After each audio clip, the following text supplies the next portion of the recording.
बारामती शहर पोलीस ठाण्याच्या हाकेच्या अंतरावर गोहत्या होत असताना शहर पोलिसांना याची भनक देखील लागत नाही।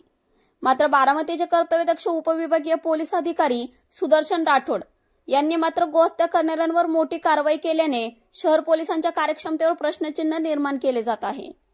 सुदर्शन राठोड यांना शहर हद्दीतील म्हाडा कॉलनी, देवळे इस्टेट येथे मोठ्या प्रमाणात बेकायदेशीररित्या गोवंश हत्या होत असल्याचे आणि जनावरे बाळगली जात असल्याची माहिती मिळाल्याने धाड टाकून मोठी कारवाई करण्यात आली आहे।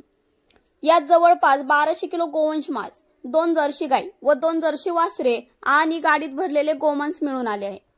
या कारवाईत तब्बल 6,42,000चा मुद्देमाल हस्तगत करण्यात आलाय। यात 7 जणांवर गुन्हा दाखल करण्यात आलाय। सलीम कुरेशी, सुफियान रफीक, गुलाब शेख, सैफन शेख, गौस मुबारक कुरेशी, मैनू कुरेशी, आसिफ कुरेशी अशी गुन्हा दाखल करण्यात आलेल्या कसाईंची नावे आहेत। यामागील मास्टरमाइंड मात्र खुल्याम बाहेर असल्याची देखील चर्चा बारामती शहरात जोरदार सुरू आहे।